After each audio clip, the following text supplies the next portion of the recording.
Alright, so in this video I'm going to try showing how to use caching features in order to auto-generate yourself courses for a certain map. So the first step is to basically get an OCAD map, and I think it needs to be OCAD version 8, or like you need to save it in that format, right? And alright, I'm just going to kind of clear this out. So here we have basically an OCAD map. So if I file, I'm going to try just resaving it so that we can see exactly the process. So you're going to take it, I think it can be an open orienteering map. Um, we're just going to save it as CF test on our desktop, and we're going to save it as OCAD version 8. Save.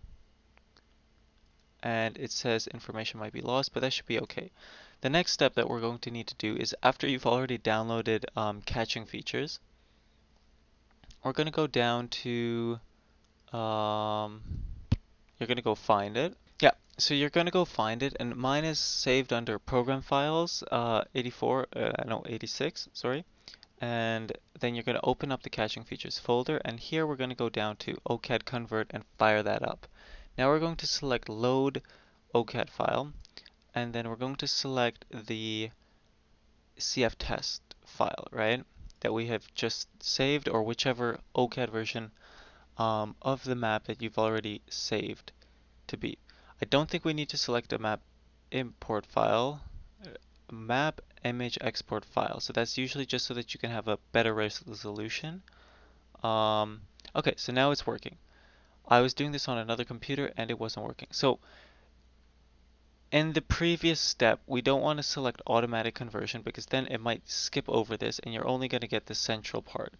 So here what we can do is select the entire image size, right? So what I'm actually going to want to do is just select one of these cubes because the way I have it is so that I can have multiple um, so that when I print it out, I can have multiple images of this given map in one spot, right? So once you've selected, um, so so what it'll do here, there's a red and a blue line. This is more for actually playing the game, but we also have to do this correctly. So the red is going to generate the 3D terrain. So you need to select this in order for the program to be able to actually kind of know where the control locations are, where it's going to auto-generate them from. And then the blue is the map that we're going to see. So it's going to make kind of a not the best resolution map, and then you'll use that if you'd actually play the game. So now what we're going to do is select convert, and you can either run it step by step, or we can probably just run it all the way to the end. So I'm just going to select run to finish. And we're just going to wait for it to sort of finish it all up. So here it's just focusing on this kind of left side or the selected area that I chose, and it's going to ignore the rest of everything else. So it's going to generate the height map, it's going to generate the vegetation, all in a .cnv file, which is basically what caching features uses to run and it's a what is it? It's a 3D simulation of the map, right? So we're just going to leave that to run, and then I'll show you the next step, how to deal with that.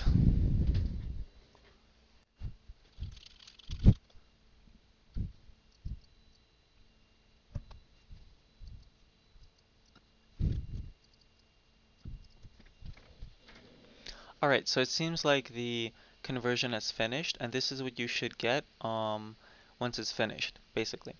So once we're at this step, what we need to do is turn on, go under view, and then select show map overlay, because what that'll allow us to do is instead of kind of seeing this not very detailed, just blobby sort of representation of the map, we can see the OCAD sort of version of the map under it.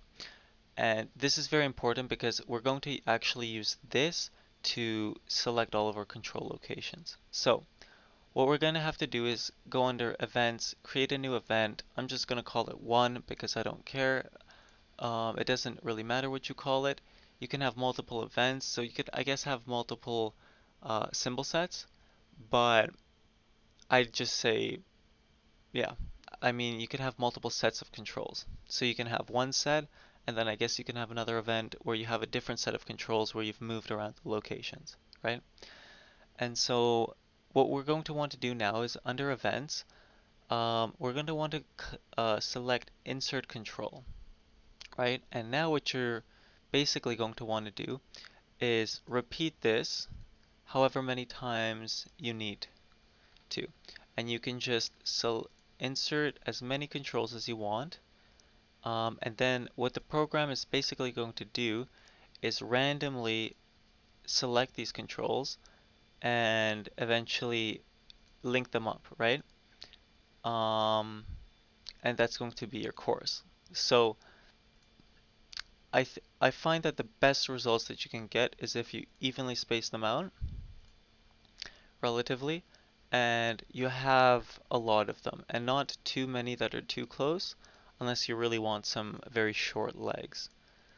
And yeah, a little bit of like variation is good. I think I find that it tends, like the program tends to um, link kind of clusters of controls together with like legs rather than kind of ignoring a control. So what I'm saying is that if you have two controls, like say you have these two controls, um, and it wants to create a leg here, usually it'll, I think, try selecting this one and then this one, so it'll create two legs rather than just skipping over this one because it's in the middle and going directly to this one. So that's why I think the best is to just have a very even distribution, right, of controls. So for practical purposes, I think this is enough. You can go with more. Usually I'll do like 50 controls and I'll try selecting, tricky areas like this that are not too obvious on the map, a little bit farther away from trails because, for example, if the program selects these two and creates a leg between them, then it's a very simple sort of, leg to run. You just run down the trail and there's not much orienteering involved. So it's best if you it depends on your map. So if you have just a pure forest net map with very few trails, this will work perfectly. It doesn't matter where you put your controls, right? But if you have a map with a lot of trails like this one, you're going to sort of want to select control locations that are a little bit ways away from the trails, and you have to cross perpendicular or something to the trails to get the navigation to be a little bit more interesting. So now that we've selected a couple control locations, let's create one course just so that, yeah, so we're going to select auto-generate control geometry. If you don't do this, it'll prompt you to do it anyways later on, so it doesn't really matter. But the next step is going to be to add a new course. I'm just going to create kind of a dummy course so that it'll basically run in catching features. So I think it usually wants like at least two legs, so we can just create this or something, and basically that should be it. So that should be our course, and I think we can basically now select one of these buttons, which is save and play in catching features. And we can do quick leg or single player, it doesn't really matter, but we can use this to now actually test out, and this is how you would basically normally run a catching features map or course. So this is actually a full conversion also. Um, but usually what you'd want to do, oh these guys are annoying. Usually what you'd want to do in that sense is um, make sure your conversion of the map is a little bit better. So we just kind of automatically did everything very quickly, but you might want to select actual symbols for trails, rocks, buildings, vegetation, stumps, and everything. So this is what catching features looks like. Um, it seems sort of accurate, right? We've got the hash. That's all of these bushes here. We've got a trail junction right there. We've got some trees there. So it does seem sort of accurate, and we've got the difference between the orange, which is kind of this green grass, and then the um, lighter orange or yellow, which is the slower running grass here. It doesn't really change your speed here, but basically you could also use this to run on, right? Let's see if I'm just interested. Yeah, so my little clumps of bushes, they look a little bit different in real life, but it's just kind of registers it as forest of trees. And then this new symbol, the dashed, I think that's ISOM 20, whatever the last one was, 19 or 18, I don't know anymore. Um, it's a very new symbol. It's one of the newest symbols. It's a vegetation type boundary symbol, and basically that's not going to show up, right? And so you'd want to convert that into, an older symbol or at least assign it some sort of asset in catching features so that it could show up as such. And so you can play around, you can then go run on this, right? Here's the control, the first one, and then, so you can use this map basically for that. But what we want to do is actually quit this race. Now that we've basically saved it and catching features knows that it exists, we're going to just open up catching features separately. And what we should be able to do now is from the main menu, we select quick course and basically we're going to select one. I should have called it, I suppose, by the map name because that would have made it a lot more obvious. But I'm pretty sure I called it one and I guess it's day one. Oops, day one on one. So this is the catching features test. And now this is where we'll actually see the auto generation of the courses. So if we select spacebar, then we'll see this course that I didn't have to draw, but the program actually drew for me. Now, how can we change this? So if we press escape, doesn't really matter from where, then we can select either make a new course. Don't know what show path does, but that's irrelevant. You can restart, that doesn't matter. That's more if you're playing the game. And then here we can select between a short, medium, and long leg length. So if we do a short leg length, and then here we've got max number of legs. So the maximum number of legs we can auto generate is 10. So we can um, select leg length short, max legs 10, and then select a new course. And now to see our new course, we just press spacebar and then we can see what it looks like. So this only created 4 because I guess the max number is 10. So if we want to get more, we should just do new course again. And then here we've got quite a few more. So we've got 6 controls now and relatively short legs, right? Some of these call it legs are pretty good. Some of them not so good, like 2 to 3, very obvious if you can find that trail. But running from 3 to 4 is a little bit more tricky. And 4 to 5, that's like a little bush that you're actually going to need to find. Um, we can create another course, see what it looks like. So here, there's only about 4 legs. So if you've got more controls, the better consistency you'll have, I think. You'll have more like legs, basically, when you select the maximum number of legs. Now, if we change this to long, we can see how long the legs are going to be made. So on this one, we can see that the legs are definitely a bit longer, but because we don't have enough controls, I think we've only ended up with about 3 controls and 4 legs. So if you're using a bigger map and if we put down more controls, like on the farther reaches, um, then by selecting long, we could actually create much longer, what's we call it, courses, right? So this is the grotto map. This is a much larger forest map, right? And so this is what you can get as a long course. So here we have 9 controls, and because I have a lot more controls, they're a lot more spread out, then we actually get some really nice long legs, and this would be a pretty painful course to run. Um, it's a pretty big, nice big hill here, but all like these legs are, I'd say, over 500 meters each, right? So this would be like a couple kilometers, a lot of climb. Probably take 40, maybe 40 minutes to an hour to run this. So here we've actually got a pretty good course, and we can see how the number of legs approaches 10 and the legs are actually very long, right?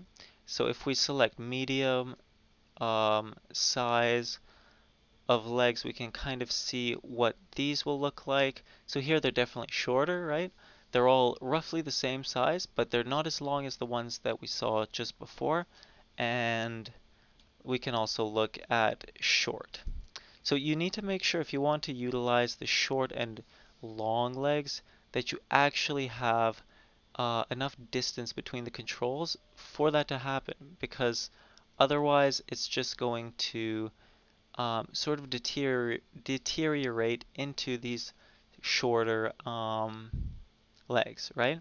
So now what I'll show you is how to finally print it out effectively and how to apply it. So it's great that we have it here, but there's not really a good way to export this. So, oops, okay, I've still got it. So what I'll do is I'll just take a print screen of this so that I don't need to deal with the catching features sort of overlay, and I'll just go and open up a paint session. And then let's drop it in via home, crop it, and then zoom in. Where's zoom? Oh, I have not used paint. There we go. Zoom in, right? And then what I'm going to do here is I'm going to go into Open Orienteering Mapper. I'm going to find my um, basically my map. And so these are all basically the same, so it doesn't really matter. And what I'm going to do is I'm going to I like using O maps, so Open Orienteering Mapper maps, because they have this symbol which is called number 799, Simple Orienteering Course, right? And so what I'm going to do is select the old one that I've got, delete it, and then just basically draw a new one. It's just a line symbol which starts with basically an orienteering star triangle, and then it's connected with purple lines and creates circles, right? So you can just draw a very simple course very quickly like this, and for running, that's basically all we need, right? So what I'll do is I'll go and find this section here. I think we can rotate it. So what I like to do sometimes is rotate the map, I think left, is that correct? Yes, so that it's at least somewhat similar to the actual rotation or orientation of the open orienteering map. And then I start selecting basically where my control locations have been generated, right? And so I just go down here. And what I'll also like to do is I'll print out a master map or something so that I know where all of the controls are. So like this one's kind of on the spur. Um, this map's a little bit vague. This might be a little bit hard to see, but if you do have the master map, there should only be one control around that location, and you should be able to find it pretty easily. So this one's kind of on the top of that spur. Um, and then this one is sort of on this spur. Now on this map I was just putting a lot of controls on very specific spots because I mapped it and kind of checked that they were there, and there's also not a lot of point features to go off of, and I wanted to create as much variety as I could. So I sort of just went like this, and then I've got myself a nice little course like this, right? And then what I can do is I can basically, I think directly, if you've got your printer connected to a color printer, or I guess a black and white printer, but ideally a color printer, you can print this off straight away. Otherwise, you just go export it as an image, and then, select your page format. So you select your size. So usually letter, or I guess legal if you really want something really big. Um, and then, you can change your portrait, your page orientation, and basically you've got resolution. And you can change your scale here. So you can change it, you can zoom it in. We can go 75,000 so that everything's a little bit more clearer. Or we can go to 15,000. And basically then we're just going to select export and stick this on a USB, run down to Staples or wherever you print out your maps, and you can print this out, and it's pretty fast. So after you've done this process, then all you usually have to do is the last few steps, right? So you open up catching features, you go over to, I'll just go back and recap. So you select quick course, and then you go over to whichever one of these maps you've already created, select whatever event it is, and then basically just press spacebar to see your new course. This one's a pretty good one. And then if you want to change it, you can change the parameters here. So that's how you can auto-generate courses for orienteering using catching features and Open Orienteering Mapper. So Open Orienteering Mapper is a free software. Catching features is not free. Unfortunately, it's a little bit, I'd say, overpriced for this day and age. Um, yeah, so if we look up catching features, you can get this program for about 40 US dollars. So that's quite expensive, I'd say. But if you're taking orienteering very seriously and you want to be lazy and you don't want to create a lot of courses by hand, you can always auto-generate them like this. So this is really good for training because you don't need to bother other people, and you don't need to um, create, you don't need to think about the courses as you make them, because that sort of ruins some of the experience and there's not as much difficulty involved when you do that. I think I'm going to end the video there, and hopefully you learned something new.